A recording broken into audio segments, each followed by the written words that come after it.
Kobe Bryant amazing last 3 minutes in his final game is Jazz. Excuses, and he's underneath a reverse slap on his final game. Ryan's still working, doing work. Kobe underneath California. That's why I think he's been going to the basket. A little bit more chance continue to echo through Staples Center as they have through his entire career. Then go to practice with them at basket equals a 50-point game. Kobe underneath, he's got 51. A game with 2 possessions for him, and here is his 19th field goal. Steve and he are merely the audience, and they are completely and utterly out of their minds right now. They are in a state of madness, and they are being so very joyful. 26 career 50 points in that face. Oh man, he is looking at him trying to get air. I used to tease him many years back for being true about him having a third loan because he never seemed to get tired down the middle. He goes corner of the key, got another one. Kobe with the ball, and the Lakers down 4. Bryant on its way. Even though it's a 1-point game, he's so exhausted that he can hardly get his feet up.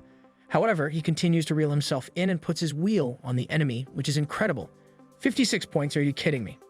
That incredible Kobe Bryant got to be kidding me, and there is just under a minute to play, and it's a 1-point game. Then God, look at it, he's just slugging along, and all of a sudden his rare stuff can find him, and then he runs down the court, is like, oh wow, still got a minute and something to go. Naturally, actually have less than a minute to look at Jack Jackson. Yeah baby, I said 40, but I'll take 56. I might even take 60.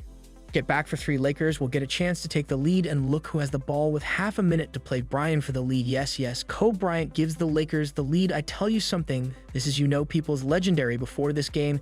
This is this place into an absolute another level, all right, with applause. Enchanted, please guide us through it, Mamba. Oh my gosh, they have been trying to trap him so that he runs away from it.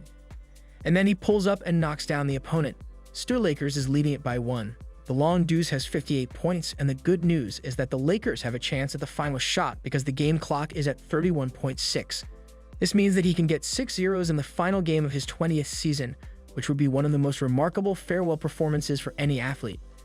Additionally, he gets fouled because he has sufficient legs to receive free throws. Therefore, we will witness 2 free throws for a total of 60. With applause.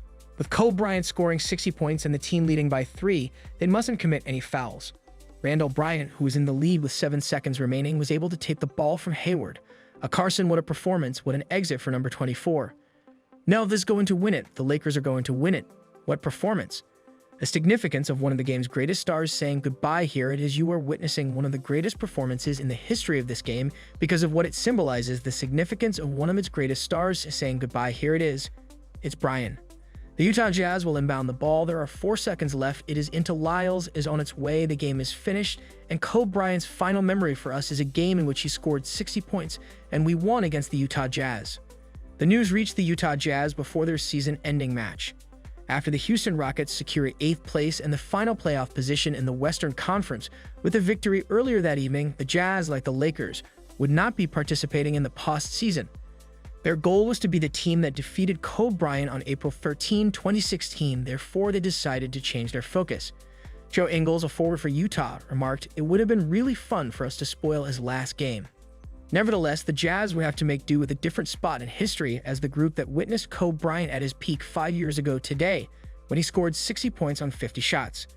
Every star in the building was present, everyone in the media. The game was viewed by almost everyone on the planet, according to Jazz center Derek Favors, and we were aware of what was about to occur. That evening, Favors sustained injuries. He regretted not getting to play one final game with Bryant after he injured his knee in the previous game and watched from the sidelines. Rather, Favors sat courtside beside Shaquille O'Neal, Chippy Goldstein, Jay-Z, Jack Nicholson, and others. He was compensated for his ticket, unlike other guys who had to pay for it. As a fan, I was watching it. Favors stated, "I would have been taking pictures and videos and all that stuff if I could have had my cell phone out there." From a fan's perspective, I watched the game, and we all knew what he was going to do in the fourth quarter. Together, we were aware. That was inevitable, sooner or later. Jazz players marveled at the atmosphere, the lists of celebrities and media crowds not usually present for a team that had only 16 wins in the previous 81 games before Bryant dragged the Lakers ahead for an unexpected triumph. When questioned about the game, Ingles recalled that as he and his teammates ran onto the court for pregame warm-ups, they were encircled by a wall of journalists, trapping them within their three-point line. There were about 50 individuals on the court, all facing away from us, Ingles remarked. The Jazz anticipated that Bryant would have an explosive debut. The pregame scouting report included it. Favors recalled, "We were laughing about it in the locker room, saying things like, 'He's probably going to take 100 shots tonight.' Not surprisingly, he fired 50 rounds. During the game, I recall that the entire crowd began to jeer every time another Laker player touched the ball. They desired for Kobe to possess the ball. Did they take a chance? They would inevitably begin jeering because they thought Kobe should make the shot. They would have cheered regardless of whether he made or missed the half-court shot. After 5 years, the recollections of that night are still vivid, encompassing everything from Bryant catching fire to the circus-like atmosphere that followed. I recall taking a seat on the bench. When I glanced back, Snoop Dogg was walking past us. I realized that was Snoop Dogg right away.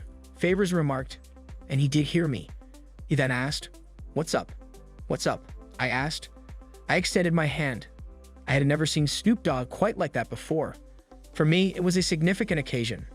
Just observing all of the performers, all these individuals you grew up admiring on television. Everyone was present. Along with a pair of limited edition Bryant sneakers bearing the date of the game, Ingles also received a picture of himself defending Bryant that evening. He remarked, "Some pretty cool memories that I'll keep forever."